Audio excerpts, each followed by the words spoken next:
కేసీఆర్ టార్గెట్గా మహాకూటమి. తెలంగాణ పాలిటిక్స్ రివ్వురివ్వున మారిపోతున్నాయి. అధికార టీఆర్ఎస్ను గద్దె దింపడమే లక్ష్యంగా, సీఎం కేసీఆర్కు తగిన గుణపాఠం చెప్పడమే లక్ష్యంగా టీడీపీ ఎమ్మెల్యే రేవంత్ రెడ్డి పద్మవ్యూహాన్ని ప్లాన్ చేస్తున్నాడట. కేసీఆర్ను పద్మవ్యూహంలో ఇరికించడం ద్వారా రాష్ట్రంలో దిక్కుమొక్కు లేకుండా చేయాలని రేవంత్ పక్కా స్కెచ్ సిద్ధం చేశాడట. ఈ నేపథ్యంలో రేవంత్ రాష్ట్రంలోని అన్ని వర్గాలను కలుపుకొని పోవాలని డిసైడ్ అయిపోయినట్లు తెలుస్తోంది. ఎట్టి పరిస్థితుల్లోనూ 2019 ఎన్నికల్లో కేసీఆర్కి దిమ్మ తిరిగి మైండ్ బ్లాక్ అయ్యేలా చేయాలనేది రేవంత్ ప్లాన్. అయితే దీనికి సంబంధించి మామూలు ప్లాన్ వేస్తే వర్కౌట్ కాదని, ముఖ్యంగా కేసీఆర్ వంటి మాస్ సపోర్ట్ ఉన్న నేతను ఎదుర్కోవాలంటే అంతకన్నా మాస్ సపోర్ట్ ఉన్న వారి మద్దతు అవసరమని రేవంత్ గుర్తించాడు. దీంతో రేవంత్ తన ఇగోను పక్కన పెట్టి ప్రస్తుతం అందరితోనూ కలిసిపోవాలని, అందరినీ కలుపుకొని పోవాలని నిర్ణయించుకున్నాడు.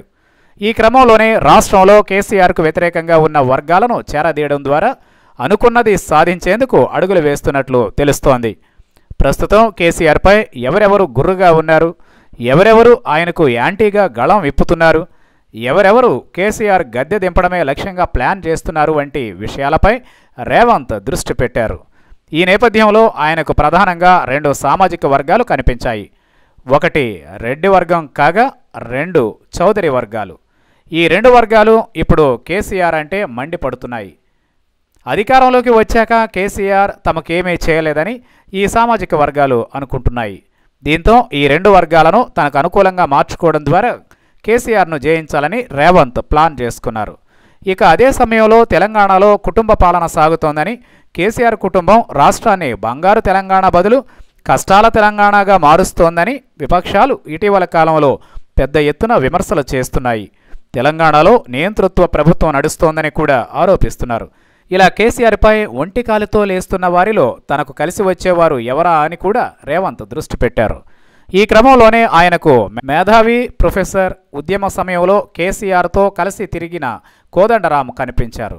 కోదండరాంను వెంటేసుకుంటే మరింత మంచిదని, మేధావులు సైతం తనతో కలిసి వచ్చే ఛాన్స్ ఉందని రేవంత్ అనుకున్నట్లు తెలుస్తోంది. అదీ కాక అటు మేధావుల పరంగానే కాకుండా ఇటు మాస్లోనూ, ముఖ్యంగా మహిళల్లోనూ కోదండరాంకి మంచి ఫాలోయింగ్ ఉంది. ఇక విద్యార్థి లోకం అంతా కూడా కోదండరాం వెంటే ఉంటుందని ప్రత్యేకంగా చెప్పాల్సిన పని లేదు. ఈ క్రమంలో రేవంత్ కోదండరాంని కలుపుకుని వెళ్లాలని డిసైడ్ అయ్యాడు. మరోపక్క కోదండరాం కూడా ఇప్పటికే కేసీఆర్పై తీవ్ర స్థాయిలో విరుచుకుపడుతున్నారు. రాష్ట్రం అభివృద్ధిలో ఎంతమాత్రం సాగడం లేదని, రైతుల ఆత్మహత్యలు పెరిగాయని మొన్న మధ్య బహిరంగ వేదికగా కూడా కేసీఆర్ను కోదండరాం దుమ్ము దులిపారు. అంతటితో వదిలేయకుండా కేసీఆర్కు వ్యతిరేకంగా ఏ చిన్న సభ జరిగినా, ధర్నా జరిగినా కోదండ హాజరైపోతున్నారు. వీటన్నింటినీ పరిగణలోనికి తీసుకున్న రేవంత్ కేసీఆర్పై యుద్ధానికి కోదండరాం సరైన వ్యక్తిగా భావించాడు.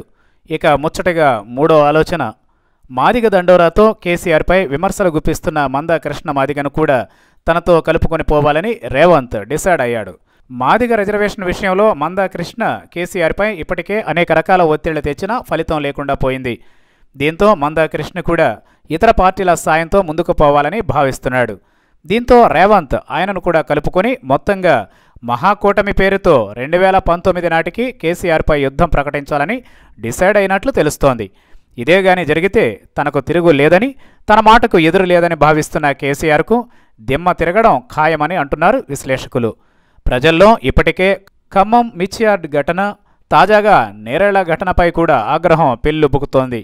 ఈ నేపథ్యంలో ఇదే మంచి తరుణమని రేవంత్ భావిస్తుండడం గమనార్హం. మరి కేసీఆర్ ఈ మహాకూటమిని ఎలా ఎదుర్కొంటాడో చూడాలి.